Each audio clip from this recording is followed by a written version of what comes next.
পালন করেছেন। তাদের মধ্যে খুব অল্প সংখ্যক সদস্য এই মুহূর্তে এখানে উপস্থিত আছেন।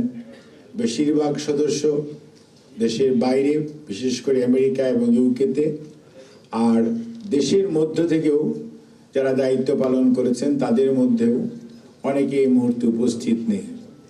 আমাদের দলের পক্ষ থেকে, অর্থাৎ জাতীয়তাবাদী দলের পক্ষ থেকে সংগ্রামী মহাসচিব জনাব মির্জা ফখরুল ইসলাম আলমগীর উনি আমাদের দলের বক্তব্য উপস্থাপন করবেন এবং আমাদের দলের সিনিয়র যুগ্ম মহাসচিব জনাব রুহুল কবির রিজভী আহমেদ উনি আমাদের কর্মসূচি ঘোষণা করবেন।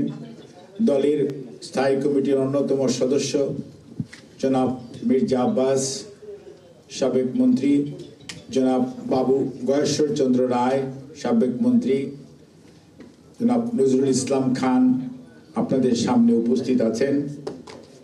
এর বাইরে চিকিৎসকদের মধ্যে যার অধীন ম্যাডাম সবসময় ভর্তি থেকেছেন, প্রফেসর ডক্টর শাহাবুদ্দিন তালুকদার, উনি কার্ডিওলজির সিনিয়র কনসালটেন্ট।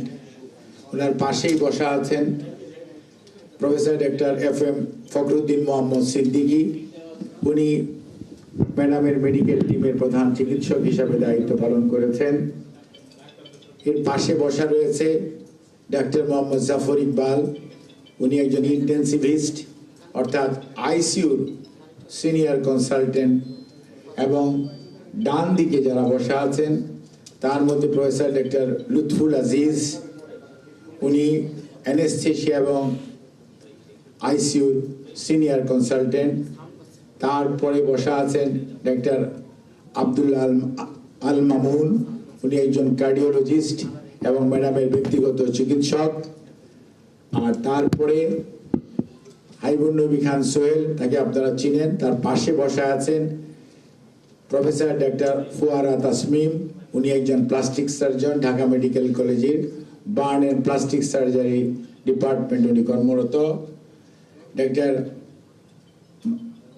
আমাদের মেডিকেল ডাইরেক্টর এই এভার কেয়ার হসপিটাল, যে হসপিটাল বিগত প্রায় 5.5 বৎসর দেশনেত্রী বেগম খালেদা জিয়ার চিকিৎসার ব্যাপারে ওনাদের দায়িত্ব যথাযথভাবে পালন করেছেন এবং ওনাদের সহযোগিতা আমরা পেয়েছি। ডক্টর আরিফ মাহমুদ, উনি হচ্ছে মেডিকেল ডাইরেক্টর। আর সর্বডান দিকে যিনি বসা আছেন ইনি হচ্ছে ডাক্তার মোহাম্মদ রফিকুল ইসলাম, বাংলাদেশ জাতীয়তাবাদী দলের স্বাস্থ্য বিষয়ক সম্পাদক। কিন্তু ম্যাডামের চিকিৎসক টিমের যত ধরনের সাপ্লাইজের প্রয়োজন পড়ত সব কিছুই সময়ে অসময়ে যেই ডাক্তার সবসময় অর্গানাইজ করার ব্যাপারে আমাকে সবচেয়ে বেশি সহযোগিতা করেছে ডাক্তার মোহাম্মদ রফিকুল ইসলাম।